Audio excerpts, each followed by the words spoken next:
Francisco e Anderson para falar sobre React.js. Bem-vindos a mais um Intervalo César. Boa tarde, pessoal. Eu nem sei usar o microfone direito, estão ouvindo direito aí? Primeiramente, muito obrigado por terem vindo. Pensei que só ia ter umas 20 pessoas aqui, vi que tá bem cheio. Valeu mesmo.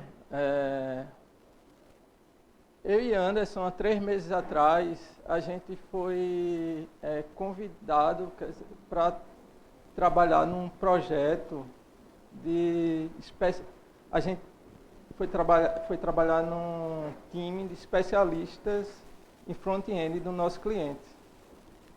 E um dos objetivos da gente era exatamente pegar e saber qual ferramentas a gente devia usar na web para melhorar o nosso framework front-end. E aí uma das ferramentas que a gente escolheu foi o React. E aí um dos objetivos dessa apresentação é exatamente mostrar por que a gente escolheu o React. A outra coisa é que essa apresentação vai durar cerca de 30 minutos, 35 mais ou menos. E aí, mas vocês podem parar para perguntar tranquilamente ou fazer perguntas no final. E a outra coisa é que... eu esqueci já, porque a gente está com as anotações ali, mas aí não pude usar as anotações, aí agora eu já não sei mais o que eu vou falar. Pode passar aí. É só uma breve história aí das ferramentas de front-end que a gente tem. Lá em 95 foi JavaScript nasceu. Aí, só lá para 2006, a gente começou a usar umas libraries, umas ferramentas mais legais, que foi jQuery, Prototype, MooTools. jQuery a gente usa até hoje, né? Aí, perto de 2010, ali, mais ou menos, começaram essa onda de MVC Frameworks para front-end. Os mais conhecidos são esses. É bom salientar o tamanho aí das últimas versões de cada um, né? Angular mesmo é 500 KB, que é bem pesadão. E agora em 2014, mais de 2013 para 2014, surgiu o React, que tá meio que virou a moda, né? A library da moda agora, da front-end web. Passa. A outra forma, né, de a gente ver, porque todo ano tem alguma coisa nova em JavaScript e front-end, então o que é que vai ser no próximo ano, né? Se continuar React ou vai ser alguma coisa mais... Bom, para começar, o React não é um MVC Framework, como, por exemplo, o Angular, o Backbone ou o Ember. Eu sei que muita gente usa essas ferramentas. O React só está preocupado com a view. Ele não tem controllers nem models. E, então, ele evita a duplicação de, por exemplo, ter models e controllers tanto no back-end quanto no front-end. Como é que funciona a arquitetura React? O que a gente vai demonstrar aqui hoje é o controller e o model continuam no back-end e a view é transferida a responsabilidade da view toda para o React, para ele controlar toda a apresentação da tela. Pode passar. O principal conceito do React a gente vai fazer uma demonstração já com realmente um exemplo, né, um site, e a gente vai transformar ele usando o React. Mas antes disso é bom a gente ter um conceito assim, inicial, só para poder acompanhar melhor, né? Então, o principal conceito de React é que ele, em tudo nele, ele é um componente. Deixa eu tentar explicar melhor. O React divide as coisas dentro dele em componentes, certo? Então, um componente em React, ele tem essas opções aqui. Tem Properties, que Properties é como se fossem as entradas de dados para esse componente renderizar. São parâmetros de entrada, certo? Aí tem os eventos, por exemplo, se acontecer alguma coisa dentro desse evento... Se acontecer alguma coisa dentro desse componente e você quer reportar para alguém de fora, você reporta através de eventos. Se alguma coisa mudar dentro desse componente, que você precisa mudar, mas não precisa reportar para alguém de cima, você usa states, a gente vai ver isso bem detalhadamente com o Anderson.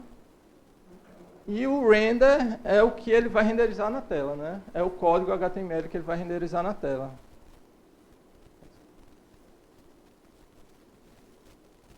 Aí como é que funciona?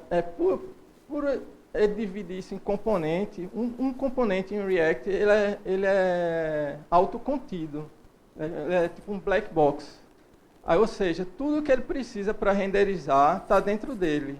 Ele não vai fora pedir alguma informação para poder se renderizar, não. Então, isso facilita bastante composição. Por exemplo, o componente 2, ele tem suas propriedades, states e events, e ele pode chamar dentro dele, dentro do render dele, ele pode chamar o componente 1 aqui, que também tem suas propriedades.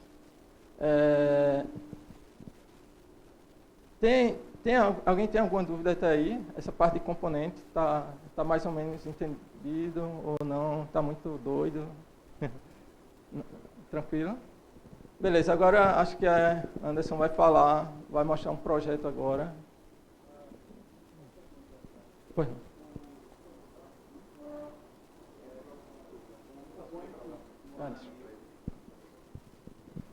O Component One, ele funciona, essa história do component, ou component, é tipo diretiva do Angular. É mais ou menos assim mesmo? Todo o React e o component do React parece muito com a diretiva do Angular, sendo que aquela parte de trás do Angular, que é que tem os controllers e tal, ele fica tudo dentro do mesmo componente, entendeu? Dentro do mesmo arquivo, dentro de uma mesma classe. Aí, por isso que ele é autocontido, que eu falei. Mas é a mesma ideia, é aquela mesma ideia de usar uma tag para representar um componente.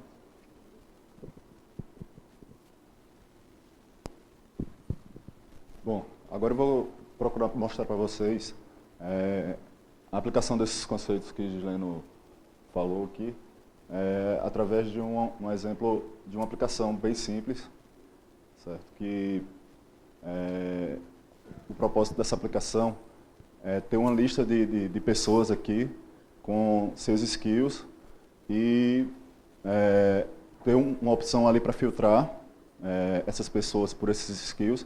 E aqui do lado direito nós temos um top 5 das pessoas mais ricas, certo?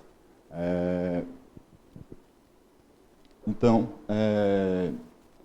o primeiro passo para trabalhar nessa aplicação aí com React, qual seria? Seria pensar em como componentizar essa tela, certo? Então aqui nós temos a divisão dessa tela em componentes, certo? A gente pensou no componente de pessoa, que seria o componente individual para cada pessoa. Nós teríamos o componente da lista de pessoas, que poderia ser utilizado tanto aqui nessa seção de resultados quanto na seção do top 5. O componente de filtro, que é o que vai efetuar os eventos para filtrar essa listagem aqui, e um componente principal, que contém todos esses componentes e que vai gerenciar a comunicação entre eles.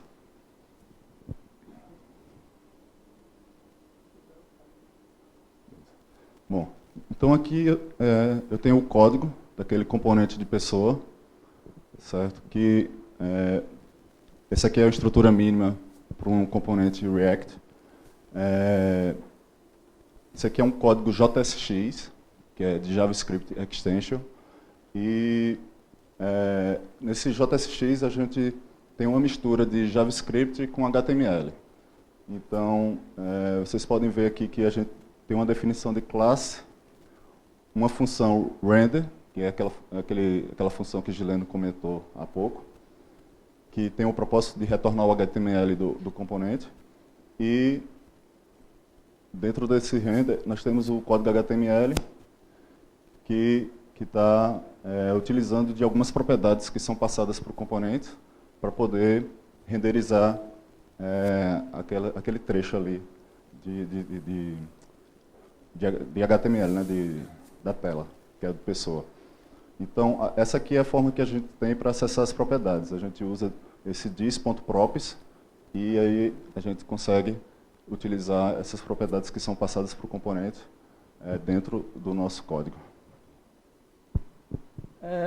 É interessante ver que ele é muito parecido com uma view de server-side, né? Se a gente comparar assim, com a view, por exemplo, do Rails, tirando aquela parte ali que ele cria uma classe e tem um método render, a parte interna ali é bem parecida. Ele faz um for, quer dizer, aqui é um map, porque é JavaScript, mas o resto é bem parecido.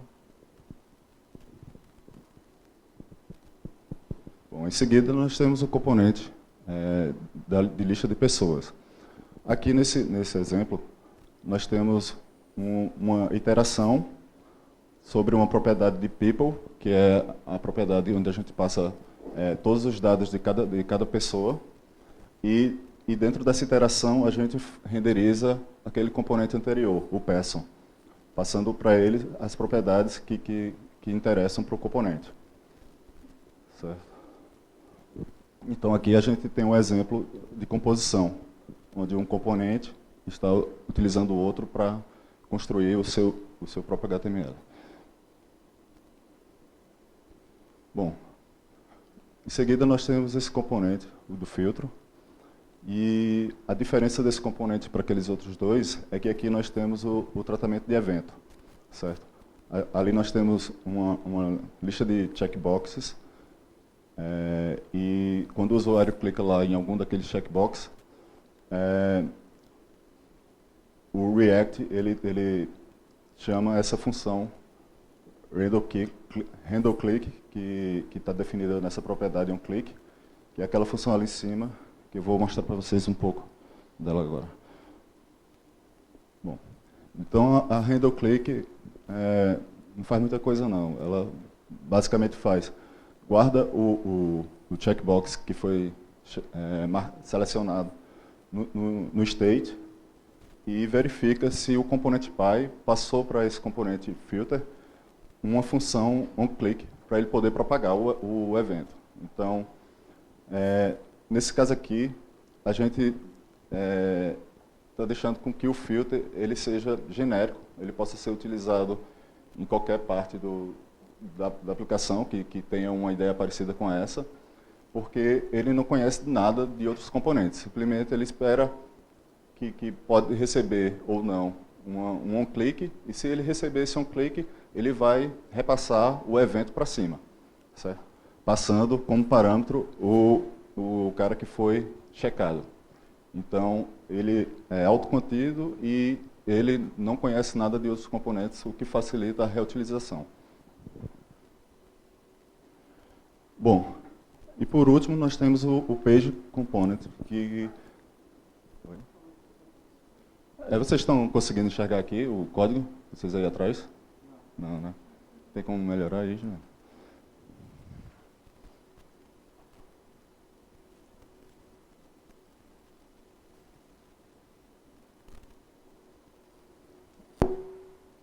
Acho que não tem não.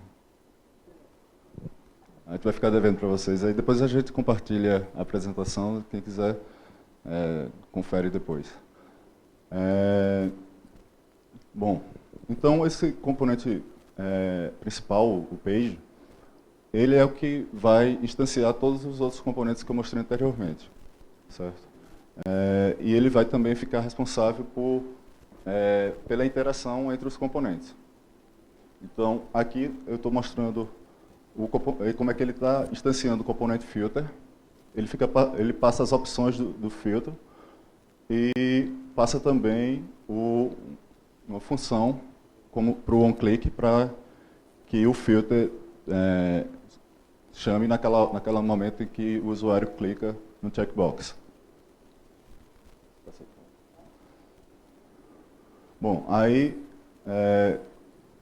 o filter desse page, ele percorre a propriedade people, que é a propriedade que tem a lista de todas das pessoas que foram passadas para a tela, e fica verificando se essas pessoas elas têm o skill do checkbox que foi marcado.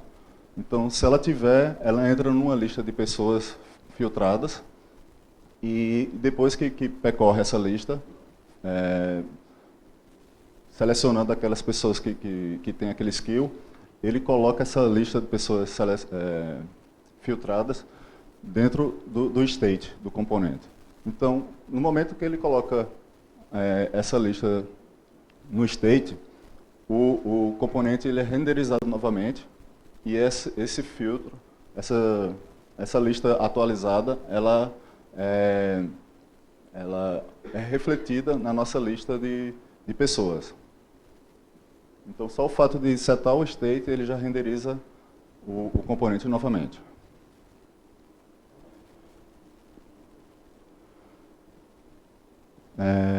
Pronto.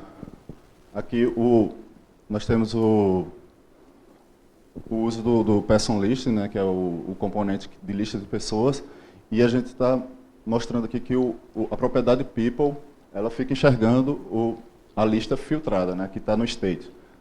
Então, é aquilo que eu acabei de falar. Quando o state é salvo, automaticamente esse componente é todo renderizado novamente e o person list é atualizado com as pessoas que acabaram de ser filtradas.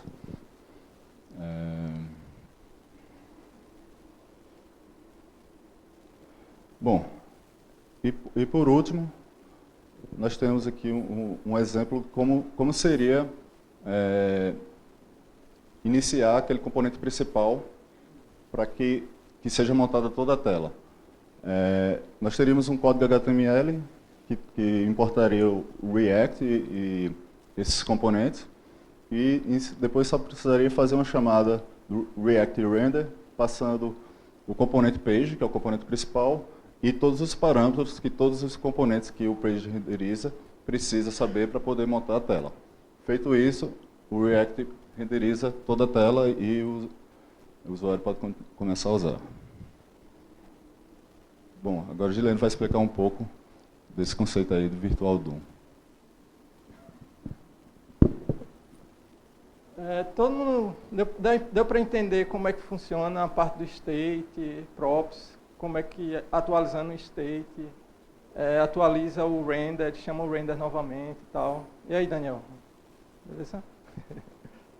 Mais ou menos e tal, porque é um pouquinho difícil de pegar no início, e também muita gente reclama da mistura, né, do HTML com JavaScript, dizendo que está juntando aí diferentes responsabilidades. Mas eu assisti uma palestra dos caras que criaram o React, e ele fala muito bem sobre isso, porque ele diz o seguinte, que separar HTML de JavaScript não é necessariamente separar responsabilidades, porque nesses exemplos de componentes, a responsabilidade deles é a mesma. O que você está fazendo é separando tecnologias só. E quando você bota HTML e JavaScript juntos, para resolver um componente, é muito mais fácil você entender esse componente na hora ali, sem precisar ficar alterando, voltando, indo e voltando, e vendo os parâmetros que foram passados e etc. Entendeu? Fica tudo num lugar só, e talvez seja por isso que está fazendo tanto sucesso assim também. Eu vou explicar um pouco mais sobre outros conceitos do React, mais voltados para performance, que é uma das características do React. Tem várias tem vários sites aí na internet comparando isso, React com outros. É claro que às vezes essas comparações puxam muito o saco para um lado, mas ele é reconhecido como tem boa performance. Aí, um dos conceitos que eu vou falar é sobre Virtual DOM. Todo mundo sabe o que é, acho que quem trabalha com webs deve saber o que é DOM, né? HTML DOM, que é exatamente a árvore de elementos de uma página. Vamos dizer que uma página tem um div, que dentro do div tem um parágrafo e um button. Então, o DOM do HTML seria exatamente assim. Um div com P e um button dentro. O React, ele não trabalha diretamente em cima do HTML DOM, porque atualizar o DOM no HTML é custoso, é bastante demorado. Se você, por exemplo, atualizar muitas coisas ao mesmo tempo, isso deixa bastante lento. Então, qual foi a ideia que eles tiveram? Eles criaram esse Virtual DOM. Passa aí. E esse Virtual DOM é o quê? É uma cópia do DOM HTML, sendo que ele copia isso e deixa em memória, certo? Ou seja, copia a estrutura de DOM do HTML, faz uma cópia e deixa em memória. E aí, por exemplo, quando a gente muda lá um state ou alguma coisa na nossa página muda, aí ele chama aquele método render lá que a gente viu, né? E aquele método render, ele não atualiza somente o que foi modificado. Por exemplo, vamos dizer nesse caso aqui que o button ficou desabilitado agora por causa de algum estado que você criou. Ele não atualiza somente o button, que é exatamente a diferença. Ele atualiza toda a Virtual DOM. Por isso que está tudo vermelho ali. Aí, então, me pergunta, pô, que porcaria, eu só quero mudar o button e ele mudou logo tudo ali.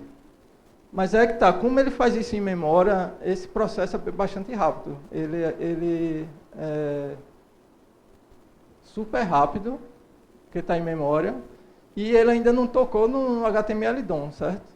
Aí depois disso, no final, quando acaba o render, que ele mudou tudo lá, ele faz um diff final e vê somente o que foi modificado no HTML DOM, e aí modifica somente realmente o que foi alterado. Essa é uma ideia bastante elogiada e acelera muito a performance, né? Porque ele faz aquele render automático para você não precisa ficar acessando cada item para atualizar. E é meio que, vamos dizer, meio a mágica do React.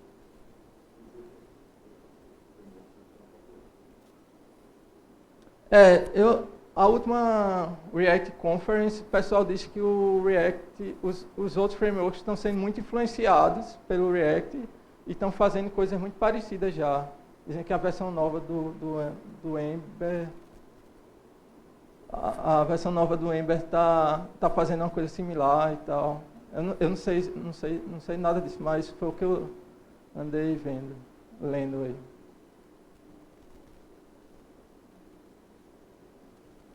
E um outro conceito que o pessoal está falando muito é essa ideia de server-side rendering na web.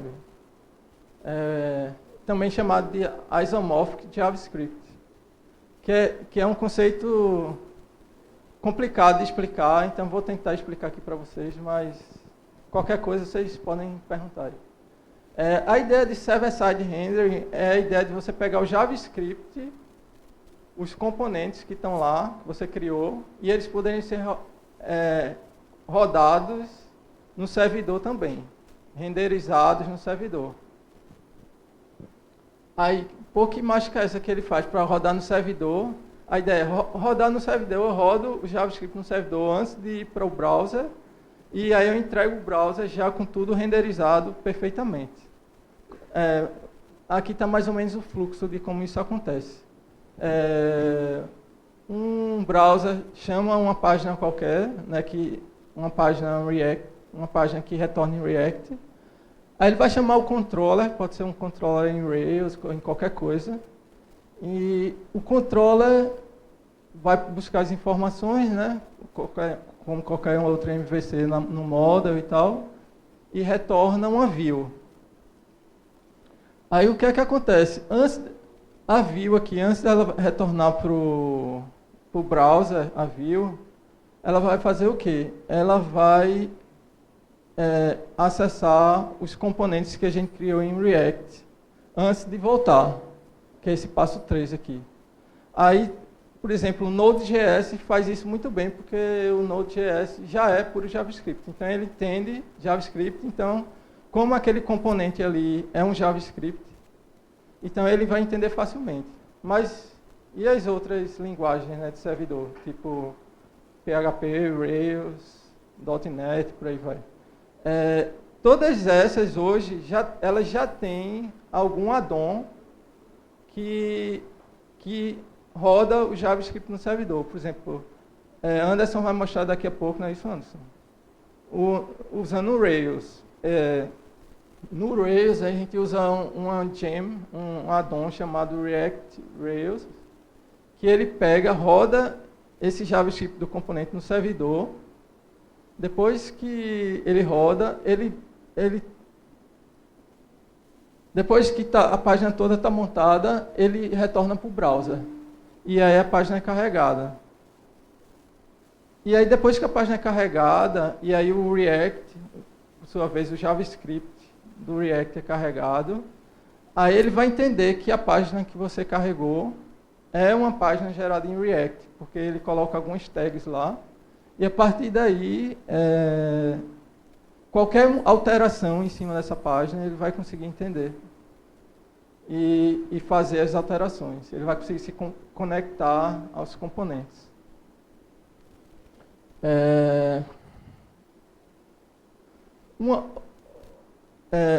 As vantagens disso aqui, desse server-side rendering, certo? Como a página já está indo toda para o cliente, não tá sendo carregada via Ajax, vamos dizer assim, é bom para SEO, né? Search Engine Optimization, que já vai o conteúdo todo para a página e aí você consegue indexar, quer dizer, você não, os bots conseguem indexar melhor. Uma outra questão é reaproveitamento de código, porque assim, é exatamente os mesmos componentes que estão no servidor e no lado do cliente, eles são exatamente os mesmos. Se você alterar alguma coisa, altera nos dois lados. Você não tem uma view duplicada, vamos dizer assim, como uma view do servidor e uma view do cliente. E a outra vantagem é performance, porque ele economiza uma chamada a mais ao servidor, caso a página seja carregada via Ajax. Tipo, a página é carregada com algo vazio, com código HTML vazio, e aí depois você chama dados via Ajax para carregar a página. Isso aí você está chamando o servidor novamente. Oi?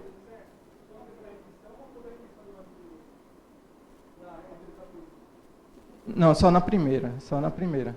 Aí depois disso fica como se fosse um normal. Pronto, acho que é isso. Anderson vai demonstrar agora, né?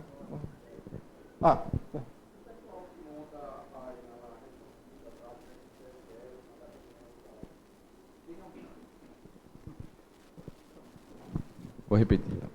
O profissional que vai montar a página, o HTML, responsividade, seja usando CSS na mão mesmo, ou usando o Bootstrap da vida, ele vai ter que sair do HTML, numa página HTML, e começar a mexer individualmente nos componentes já do React. Não é isso? A estrutura de HTML, pelo que eu entendi, vai estar dentro dos componentes React. Então, hoje, vamos dizer, um front-end que monta a página, ele vai numa página HTML e altera lá dentro. Nesse caso, ele vai ter que alterar nos componentes React.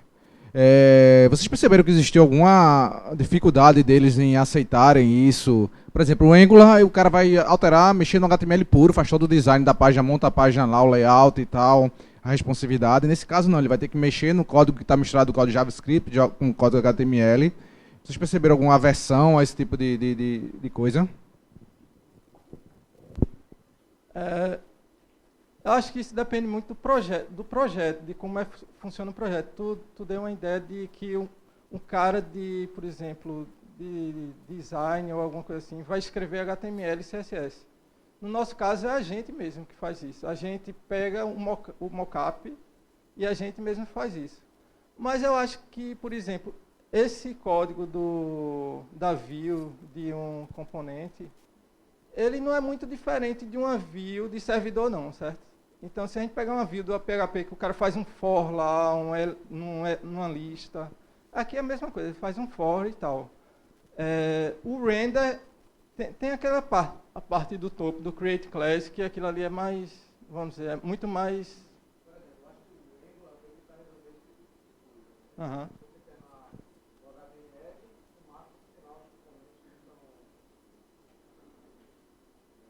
As diretivas.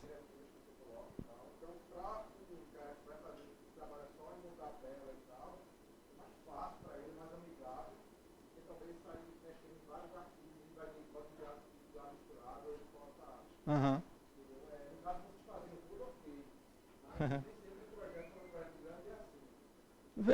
Eu acho assim que se a divisão for essa de o design escrever o HTML e CSS, geralmente ele não faz um for ou um loop ou um if, ele não faz isso. Ele vai mostrar a página toda renderizada com várias repetições, entendeu? E você vai fazer a lógica.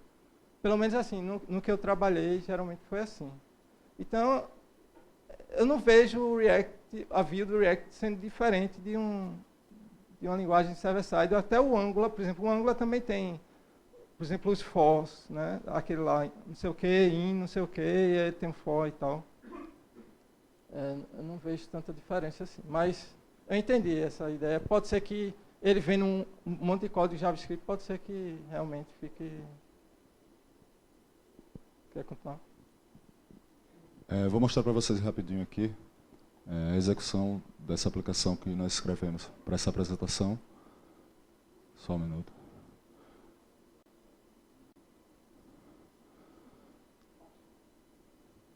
Isso aqui a gente escreveu em Ruby on Rails. Está funcional. E o código está todo aqui. Ele é muito mais do que eu mostrei nos slides, mas é porque para poder colocar no slide eu tive que cortar um bocado de coisa. Mas o principal estava lá. E na implementação do Rails para se integrar com o React, a gente usa essa gen que Gillian falou, o React Rails, e a gente precisa só fazer uma chamada dessa daqui no código HTML, passando as propriedades, people e filter. A gente está chamando aqui o component page, e ele já renderiza. Aí se você for, do jeito que está aqui, a renderização está toda no client. Se você for olhar o código fonte, ele só tem aqui mesmo os dados, e não tem praticamente HTML nenhum, porque ele está sendo renderizado todo no browser. Aí para fazer o server-side render, que a Gilene falou agora há pouco, a gente faz uma mudança aqui na chamada.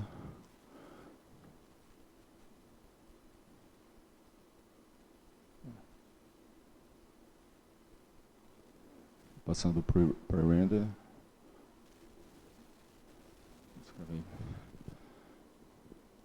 A gente faz esse parâmetro aí, passa esse parâmetro para render true, tá?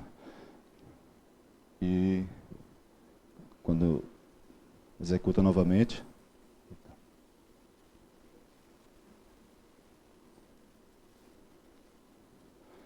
não tem nenhuma alteração em termos visual, mas se for olhar o código fonte, o código HTML está todo aqui. Então ele já traz de cara o código HTML. Ele está muito mal estruturado, mas é porque é assim que o React renderiza. Inclusive, no Rails, a gente tem a possibilidade de fazer esse tipo de coisa aqui. Vou recortar isso daqui. Jogar diretamente no controller.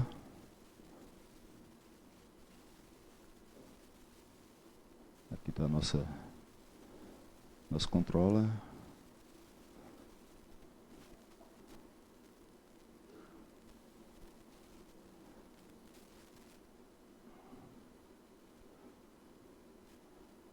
Eu vou fazer uma tentativa aqui, pode ser que quebre, mas vamos ver.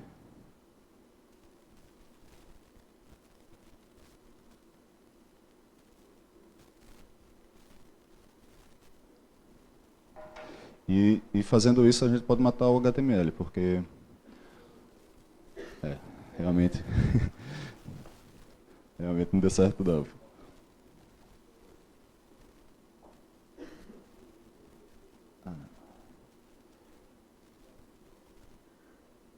Properties. Acho que é assim.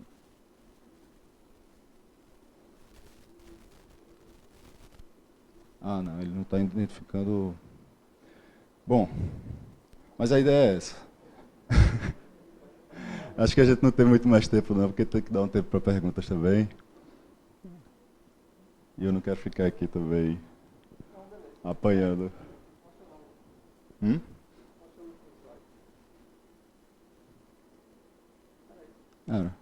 Quer voltar aqui?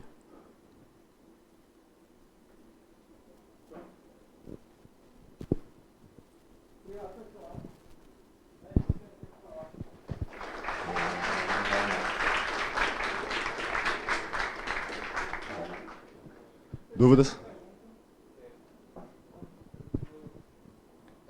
No começo da tua apresentação, tu falou a respeito de ter ido lá para fora e que foi conhecer um pouco do cliente, acho que é cliente de vocês.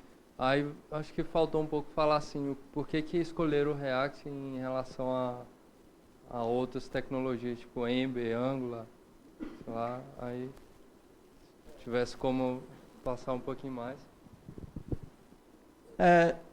Essa apresentação toda era para tentar mostrar os pontos fortes, para dizer, ó, isso aqui a gente escolheu por causa disso. Então acho que a gente meio que falhou um pouco, então não explica.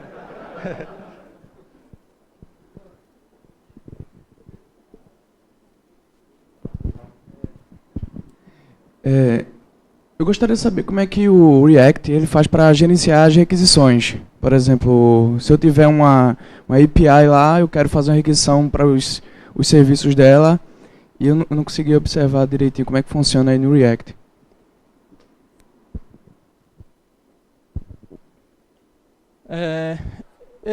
Alô. Oi. Esse exemplo foi um exemplo muito simples, então a gente não usou nada de servidor. Certo? Requisição servidor. Mas o React, ele não faz nenhum tipo de... ele não requer nada para você buscar informação no servidor. Você escolhe a sua forma que você acha melhor, preferir. Por exemplo, você pode usar jQuery para fazer uma requisição JSON lá, ou usar puro JavaScript, ou usar qualquer uma outra tecnologia que você quiser, certo? O que ele faz é deixar claro, fácil para você, quando o estado mudar. Então, quando o estado mudar, agora eu vou fazer uma requisição para pegar mais dados, vamos dizer assim, certo? Agora, existe isso é bem novo, teve uma conferência de React agora em julho, o pessoal do Facebook também lançou uma tecnologia chamada GraphQL, que é uma ideia de substituir, como é o nome daquele do REST comum, entendeu? Então, tem muita gente começando a usar GraphQL junto com React agora. É um conceito totalmente extenso. A gente teria que fazer uma outra apresentação aqui, ou outra pessoa aqui fazer outra apresentação para falar sobre GraphQL. Mas a ideia do GraphQL é você somente pedir os dados que você quer e receber somente os dados que você quer. Por exemplo, num REST, se você quiser pegar, por exemplo, o cliente, você passa o ID do cliente, espere que venham os dados todos do cliente. Se você quiser só o nome, vai vir os dados todos do cliente, entendeu? O GraphQL, você passa o que é que você quer. Por exemplo, eu quero o cliente com o nome e ele retorna só o nome. Outra coisa, por exemplo, eu quero o cliente só com o nome e as 3 primeiras compras dele, certo? Com um REST normal, você solicita o cliente, vem o cliente, aí você solicita a lista de compras, aí vem as compras, entendeu? GraphQL é tudo feito num request só. Como eu disse, é um outro assunto, mas que tem um pouco a ver com o React, porque foi a mesma galera que fez, entendeu? Mas não é conectado ao React. O React você pode usar qualquer tipo de tecnologia. Mais alguma pergunta? Perguntas. Cadê o Bruno? E aí, Bruno? Pergunta? Tranquilo? Então é isso, pessoal. Opa. Aí, Daniel. Como é que porque tu falou que o React só é responsável pela view, não é isso? Se eu quiser juntar o React com outro framework, tipo Ember, ou Angular, ou Backbone, é possível? E como é que se faz?